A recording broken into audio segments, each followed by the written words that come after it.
Whether you're aware of it or not, if you run a business or have any kind of online presence, you have a personal brand. And personal branding might just sound like the latest buzzword on the street, but there is no denying the power of personal branding and its ability to create and skyrocket businesses to new heights. You only have to take people like Gary Vaynerchuk, for example, and look at the incredible personal brand that he's built around himself to know that his 9-figure digital agency, VaynerMedia, would not be the company it is today if it wasn't for the personal brand that he created. Well, in this video, I sat down with Sam Winsbury, who's a professional personal branding coach and also the host of the In Conversation podcast. And Sam shares some incredible insights into why personal branding is so powerful and how you can go about creating a strong personal brand for your business. He also dives into some of the common mistakes that business owners make when either intentionally or unintentionally creating a personal brand for themselves. And you're going to want to stick around for the end because some of these things might just surprise you.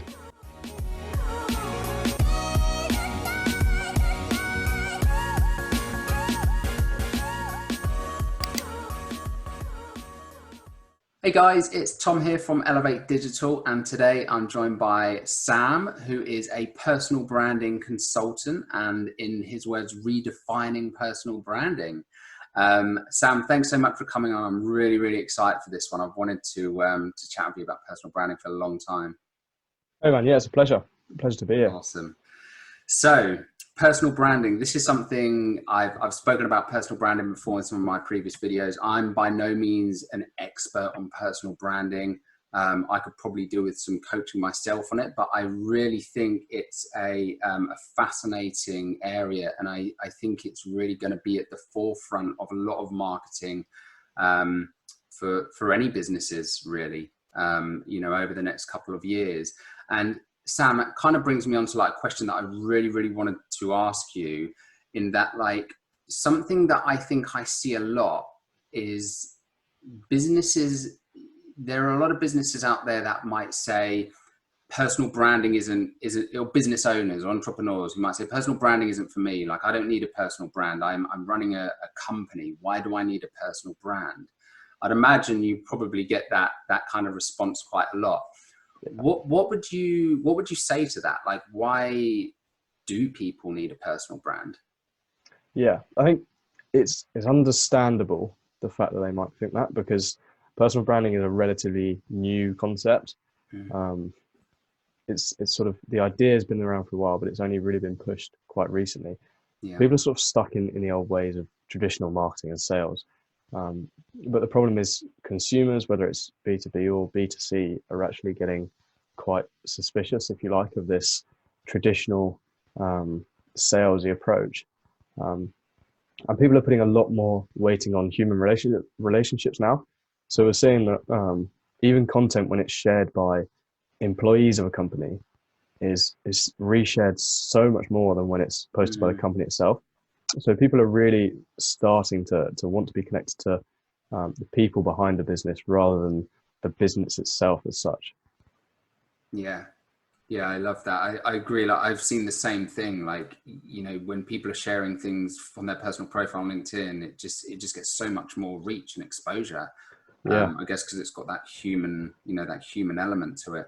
Yeah, I mean, so, even LinkedIn, a huge company, worldwide company, are recognizing this, which is actually why they promote the personal profile content more than business content, is because they understand it and they want to foster human relationships. Basically, they're not trying to create a sort of company to consumer platform. It's a human to human platform, if you like. Yeah, it makes a lot of sense. One of the things I've always been curious about with personal branding is how, because people talk about, like processes and guidelines for things. What would you say to people who are like kind of thinking of, I guess, trying to work more on their personal brand, but like, what's the process you go through to kind of make that brand still you, or be you? And especially, I feel like a lot of us, maybe we don't even know who we are really, right? Like, how do you kind of go through that? Yeah, so I think there's two things that you need to consider here, and the first is what you want to be known for. So it's quite difficult actually to sort of pinpoint your mission in life, what you want to achieve, the values you want to stand for, what you want to be known for, and it can actually be quite difficult to assess that. So my recommendation is actually be patient with it. Just find some time. It might be 10 minutes at a time. You don't have to do it for hours on end every day, but just find a time where you can sit without distraction and think, and just come up with what you want to be known for, what you want to stand for, if you like. If people were to look at you in, say, a year or 10 years time and describe you, what would you want them to say? And then there's a case of sort of overlapping that with your audience's values and ideas and missions. If you can find a place of overlap between what you want to stand for, between your values and your mission and theirs, that really is a sweet spot, because that's where you're going to sort of resonate with them and they're going to get on board with what you're doing. I always like to say that once people buy into you, they buy from you. So getting that overlap and really being clear on that is so key, man.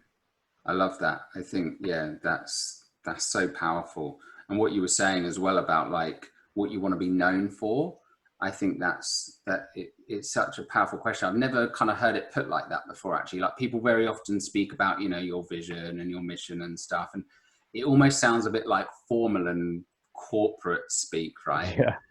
Whereas saying what you want to be known for is actually a really nice way of putting it, and it kind of sums it all up, I guess. Yeah, it's like some people put it. There's a saying that it's what people say about you when you're not in the room is your personal brand, and it's a similar sort of concept. Yeah.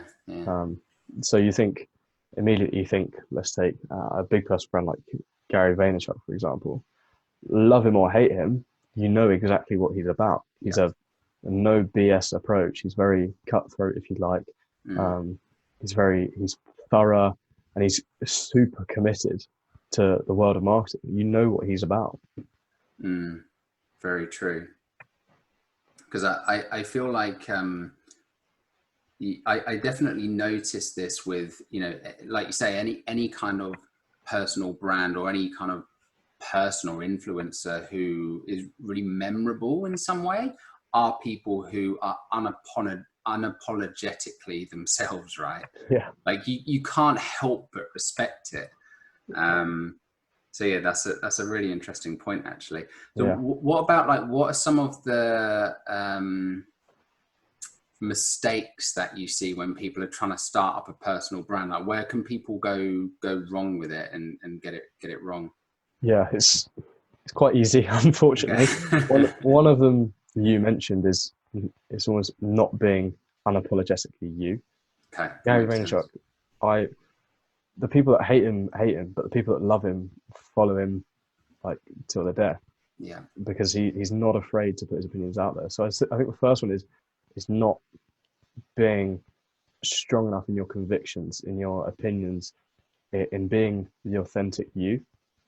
Just, so what if people dislike what you're doing? There's going to be more people that are actually fully invested in it. I always like to say, if you're not actually pissing someone off, you're not doing enough. So I think sort of being afraid to actually put themselves out there that much is definitely a big thing. The other is not actually being clear on the things they want to be known for. So their values, their mission, that sort of thing, is being very vague about it. Yeah. Because it's much easier to get on board with somebody's mission when there's a clear end point to it and a clear statement, I guess, behind it. So it's always helpful to sort of write down very clearly what you're looking to achieve. And then attached to that is being specific with your niche and your audience. You know, picking one and sticking to it. You might see a lot of larger personal brands or influencers being quite general in the content they put out. So you think Gary Vee is a good example, very general around social media. Grant Cardone, very general around mindset and sales. But before you get to that stage, you actually have to be really specific. You've got to be specific with your content to build an audience, and then you can go general. So it's really important to sort of nail down both the niche and the content and the mission that you want to achieve.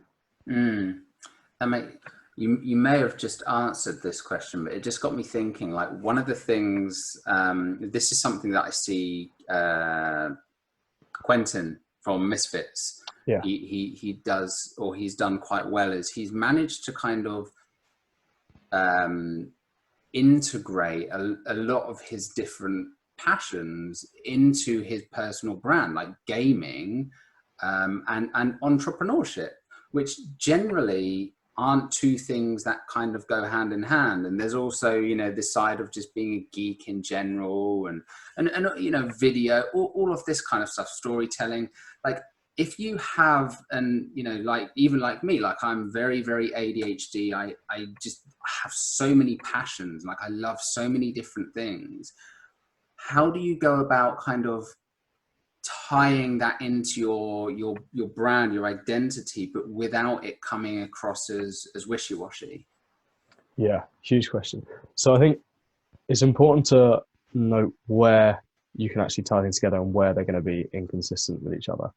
Yeah. So there's going to be times where two things are complete contradictions, and that's fine to have them as part of your personality, but you're probably not going to push both of them as much as a personal brand. So there are cases where it comes down to quite a difficult decision that you have to make. Yeah. And just be okay with that. But it's also important to note that just because someone hasn't combined those two things before, Quentin Adams being a great example, doesn't mean you can't do it. Often actually pioneering something like that is really effective. So Quentin Adams is actually quite creative in the ways that he combined his love for gaming and being a bit of a geek and entrepreneurship. He did that really well. So I guess the takeaway is, if two things are contradictory, part ways with one of them. If they're not contradictory, but they haven't been done before, they haven't been combined before, that doesn't mean they don't work together. That's an opportunity for you to actually pioneer that movement, if you like. Yeah, I like the idea of that, because I think that's kind of one of the things that when you talk about like pioneering a movement, because I actually quite resonated with that when I saw him kind of doing that and, you know, talking about gaming more. I thought like, oh, that now makes me feel like it's okay for me to talk about gaming. So he's kind of opened that space up for me. So yeah, I think that's really powerful actually, about kind of pioneering that, because you do open a space for others. Because I think, you know, what, 7-8 billion people in the world or whatever, like there are inevitably going to be other people that also like, and it's that, I guess that's almost where you become, you know, you were talking earlier about not being so general, but it's almost like, I guess, the combination of those things that can make you unique, I guess. Yeah. And I think you mentioned you sort of empower people. That's one of the things that's actually behind people like Quentin succeeding so much, is because they're not just doing it for themselves, but they're actually empowering other people in the process. And I think that's probably, if there's one way you could build an effective personal brand, it's just to empower other people. Sounds counterintuitive, but taking a stand for something that you know people will get behind and empowering them on their way it's hugely effective. That's a really interesting point, actually. Never really thought about it like that, but it's true. Like when you think like any of these, like you talked about Gary Vee earlier as well, even though he does like to talk a lot, you can't deny his commitment to serving, to like serving others, right, and giving other people a platform. Yeah, that's actually a really, really interesting point. I'm actually, it's quite a topical point. I'm actually doing a lot of research at the moment for a guide. I'm basically studying a lot of large personal brands. I think I'm up to 30 or something now. And one thing that is consistent across all of them is empowering other people. And that's not like necessarily giving them a platform, sort of giving them your platform, if you like, but it's even in the content these personal brands produce, or when they're answering questions, they're empowering, they're sort of keen for their audience to do well. They're giving them tips that are actually going to help them do well, and they're convincing them that they can succeed. So it's that empowering factor that all of these people have, that is a really good thing to do, and B, actually gets people coming back to you time and again. Yeah, I love that. And another question I always had with personal branding was like, where I think that there is an association just because of the word branding in there, right? That I think branding has this, it kind of paints this image of logos and color palettes and whatever else, right? That we associate with like branding companies. Does that really play a part in personal branding? And if so, like how big of a part? Is it that important to worry about, or? Yeah, it's a great question. So this is one of the things that's less consistent between the personal brands. Some people are really on it with their sort of brand identity, the colors, the fonts, that sort of thing, the design they're using. Some people are less consistent, but I think what's more important is the message you have. Okay. For me, I think the sort of holy land, if you like, is combining a strong message and actually speaking from experience with consistent brand design, brand colors, etc. I think that is the combo to have. That's not to say without the sort of the creative branding side of things that you mentioned. That's not to say you can't build a personal brand without it. But for me, I think it's far more effective with it. Yeah, that makes sense. It's interesting, isn't it? Because like now I think about it, like we were just talking about the colors and stuff. When you look at someone like Gary Vee, his like feed, for example, is just all over the place, right? Like he's always trying different styles and different things. Whereas, but then, like you say, visuals obviously do play a part, because if you look at his company, VaynerMedia, they do have a very they change some things, you know, they'll make them contextually relevant, but in terms of like a branding, you know, like the color palettes they use and the logo and stuff, it is consistent. Yeah. So I guess that they do both play a part, don't they? They kind of. Yeah. I mean, one thing that, to take Gary Vee as the example, one thing he's really consistent with is that he has this signature that I see on. That's true. His content. Yeah. You see that signature, true. Immediately, you know it's him. If you're a follower, you're probably going to watch it. There's a guy on LinkedIn called Dan Knowlton as well. I don't know if you've seen any of his stuff. Yeah, I recognize the name. I find him incredibly entertaining. I resonate with him a lot. I love his content. I've found myself before scrolling through my feed and I've seen the colors from the background of his profile picture. I didn't see his name, didn't see the content. I literally noticed the colors and stopped to consume the content once I realized it's him. So just having that thing that catches people's attention when you keep it consistent it can be so powerful. I mean, you've got a blue background on your profile picture. Having that sort of, I guess that's helpful because it stands out as well. Yeah. But having that consistency across your social profiles, your website, people over time get to know it, and if you are delivering good content, they're going to stop. It's important to note that it has to be good content, because if Dan's content is terrible and I see the colors of his background, I'm not stopping. So the content has to be good to back it up. Definitely, yeah.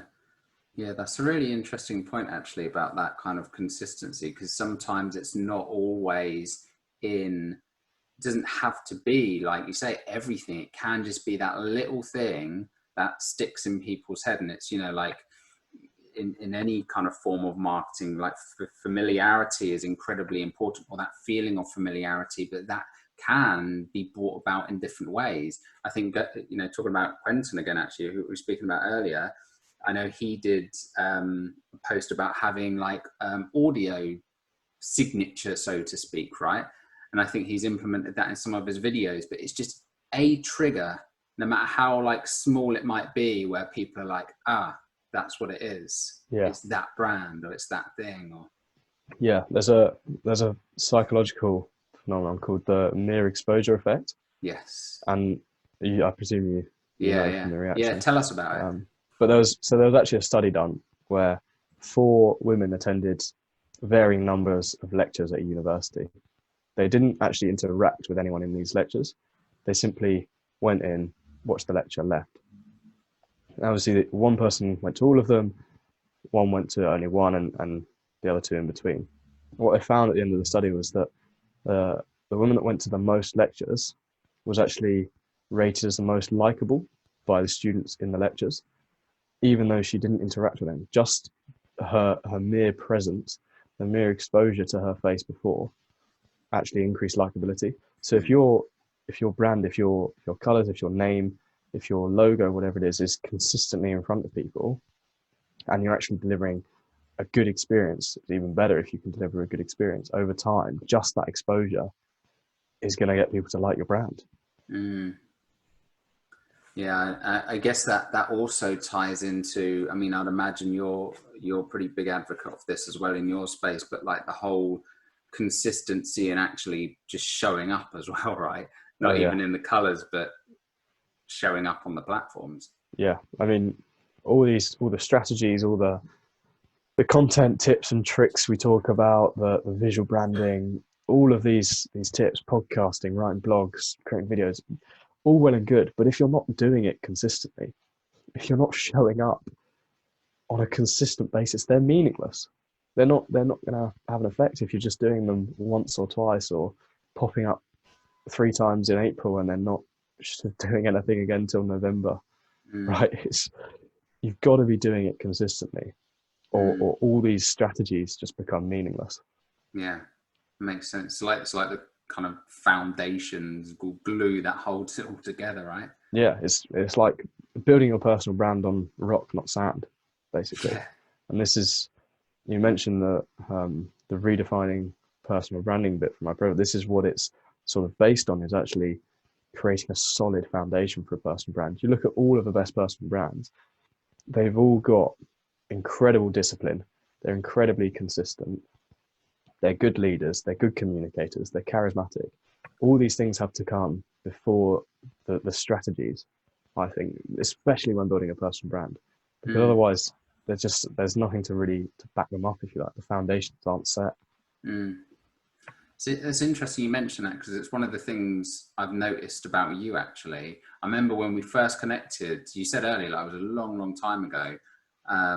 And even like some of the videos you were doing back then, you were saying exactly this. And I think that kind of echoes your point that you were saying earlier about, like, what do you want to be known for and what do you stand for?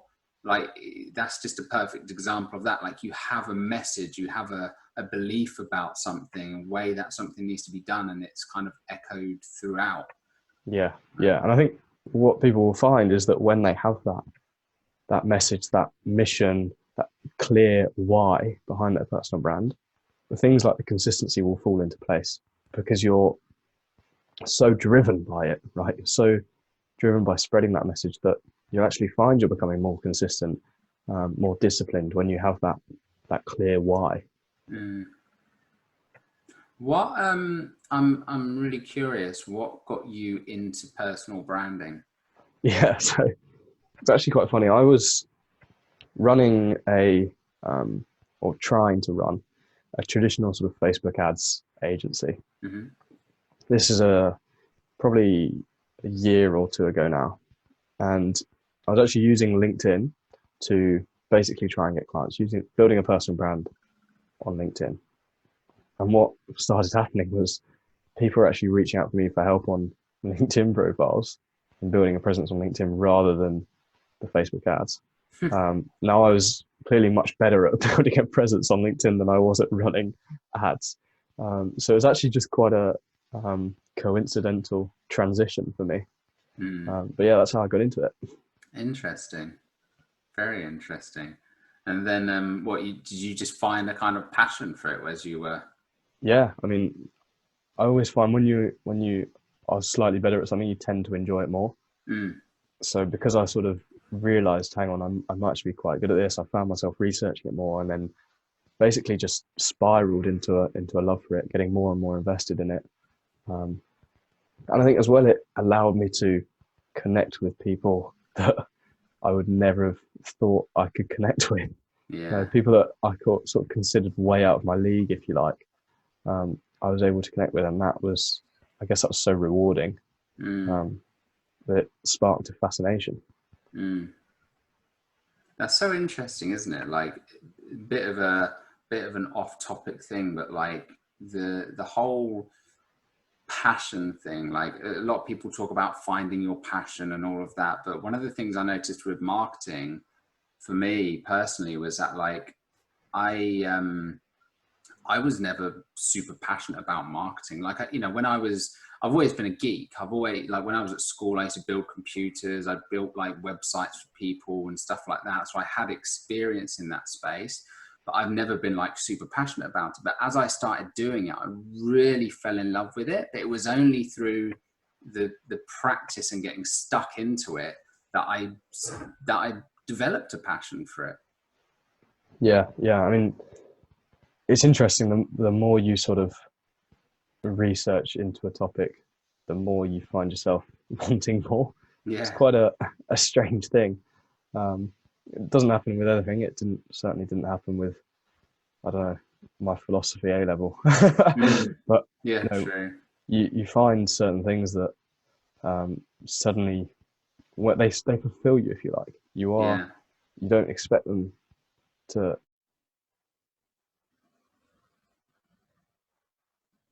have some more, if you like. Yeah, so interesting. And one of the other things I wanted to ask you about, Sam, as well, on the topic of personal branding, was like, what is there? Why do you think even that, like going back to that consistency point we were speaking about earlier, what have you noticed with some of your clients that you've worked with that stops people from being consistent with it? Yeah, so not having a system is a killer for consistency. Okay. I've found, both for my clients and for myself, when you have systems for things like creating content, for example, is probably one of the biggest ones, makes the whole process a lot easier. I don't see creating content as a chore. It's just a series of hoops that you have to jump through, if you like. I have it laid out step by step. So you're literally it's just like taking steps. It's just do this onto the next, and it sort of streamlines the whole process. It makes it a lot clearer in your mind what you need to do, and then just makes the whole thing seem so much easier. I get creating content can be daunting. 100% it can. But when you break down the whole idea of creating content into actionable steps, just makes it so much easier to do. So I'll create all my content on a weekend, and I literally I go through the same steps every week to create my content. But just having that sort of structure there, I've found is so helpful. That makes a lot of sense. What would that potentially look like? Like, what does that look like for you? Like on the court, like how do you use a calendar or like systems, or you don't have to give away your kind of secret sauce, but no, I'll tell everything. So I have both a calendar and a sort of process to fulfill all the needs. So I'll plan out on my calendar the content I need or want to post, and then I'll have a system that basically ensures I create all that content for the week. That starts with the podcast. So I'll record a podcast. This week will be you. And I'll then create content from that podcast. So I'll repurpose the podcast, if you like, into some maybe lessons that I've learned from you, clips of the podcast, and basically try and turn one piece of pillar content, one longer form of content, into lots of different smaller bits of content. Love it. So that might be 5 or 6 text posts for the week. It might be a quote with an image behind it. It might be a little clip we talked about. I'll also write a blog post. Normally the podcast that I do sort of inspire ideas in me to actually create a blog post, which is quite helpful because you're not sat around thinking of ideas for ages, which I know can be boring, stressful, frustrating. So I tend to plan my blog posts off the podcast that I do. And then again, the same sort of process with the blog post. It turns into a series of shorter posts. It turns into an image with a quote. It turns into a 2-minute video that you can record. It's just taking those longer form pieces of content and splitting them up into shorter ones, so you're not spending hours upon hours upon hours creating content. Yes, I love that. That's absolute gold. I really hope people are listening to this. Like, this is it's such a common thing, and even I, experience it myself sometimes. But yeah, repurposing has absolutely saved me so many hours and headaches of like, I don't know what to write about. And I think, with what you were just saying about taking it from the podcasting, you are able to use the inspiration you get from others, right? You were just saying, like, thinking about some of the ideas, the conversations you were having. So you're kind of almost like just constantly, by having your podcast, you're just refilling your pool of inspiration constantly. Yeah. That's such an amazing system. I love that.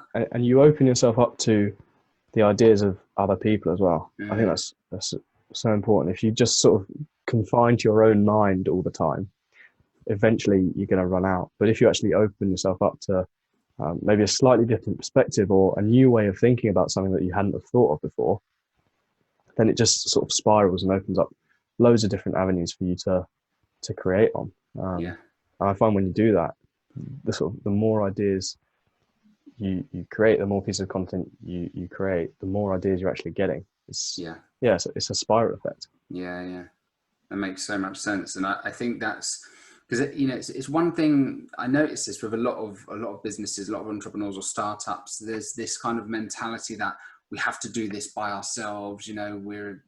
It's almost like an ego thing, right? Like you want to do it alone. It's this like sense of pride or something that's attached to it. But when you start collaborating with others and allowing others almost to steal the limelight, I guess, whatever you want to call it, like, it just gives you so much more inspiration and things to work with, and it expands your mind, like you said. Yeah, definitely. I mean, it looks good on you if you think about it purely from a selfish point of view. Even if you look at collaborating, if people are seeing that people want to collaborate with you, that's really true, actually. A level of person I'm collaborating with the co-founder of a marketing agency, right? That's quite a big thing. I'm like, I don't see how that can look badly for me, right? It's a win-win situation. Never even thought about it like that. It's a really interesting point. And it's interesting, because when it's like social proof, right? Any kind of social proof, like as you're scrolling through your feed and you see people, even when, if you are repurposing content, when people put up like interviews and things, it's like, this is somebody who they have friends. Like, even if you put it at a basic level, like, oh, people like them. They're not just some random person sitting talking to me by themselves, Yeah. It shows that they're a real person as well. They're not just someone sitting behind a computer, but they actually do speak to people and are essentially respected enough by people in their industry that they want to collaborate. Love that. Amazing. And Sam, just to kind of finish off, what are some of the ways that you support people through their kind of personal branding journey? Like, what are the processes that you would go through? Like, how would that look if people did want to kind of get in touch with you and have a chat? In terms of the programs I offer, or how we actually operate? What kind of programs do you offer, and how does that look? So I have actually just released a new program, which nice. I've never been more pumped about a program before, and I'm pretty convinced it's going to be the most valuable personal branding program around. It's a 12-month group coaching program. I think it's 12 modules, 50 hours of coaching, 50 hours of Q&A. And I'm so excited to sort of help people through that process for a year rather than a month or 3 months. And I also offer one-to-one coaching over 3 months and consulting as well. Awesome. That's so cool. So this 12-month thing you're doing, what are you doing that on, like on a Facebook group or LinkedIn group or something? Yeah, it will be a private Facebook group. It's a group coaching program, so it'll be probably between 5 to 10 people in a group. And as I said, it will be weekly coaching sessions, weekly Q&A, and private community, resources, 24/7 access, everything I can, basically. So I was going to say, mate, it sounds like you've poured your heart and soul into it. 50 hours of I training try. as well. Blimey, fair play. Awesome. And where can people find you, mate, if they do want to get in touch with you? Best place is probably LinkedIn. Just search Sam Winsbury. I think I might be the only Sam Winsbury on there. My website's also thatpersonalbrandingguy.com. That personal branding guy. Yeah. Actually, I can't let you go yet. This is one thing that I wanted to ask you about as well. Go on. I've seen this being used quite a lot, and I think it's so clever. People almost using like a name, like that personal branding guy, or there's another guy I've seen on LinkedIn. I can't remember, but he's like got ducks on his name. Yeah. You know what I'm talking about? And it's almost, it's going back to that consistency point. It's like making it easier for people to remember you because you've given yourself like a random name like that. It's almost playing into the fact that people do forget names, right? It's like, oh, you're going to forget anyway, so I'm that personal branding guy. For me, that's why I chose the name. It was actually quite ironic. And I chose it for its irony that you'd think you'd remember the name of a personal branding coach, which is kind of why I went for that personal branding guy that I can't remember the name of. But yeah, a lot of people are using either certain names or emojis that that grab attention. Again, stop people in their tracks if they see it. And they've seen good content from you before, they're more likely to stop again if they can sort of attach something visual to it. A lot of people are using hashtags as well, personal hashtags. I have one myself. Not sure on the effectiveness yet. Still sort of testing it. I don't know. I mean, you probably don't follow any personal hashtags. No. But it's an interesting space to watch and we'll see where it goes. Yeah. Awesome.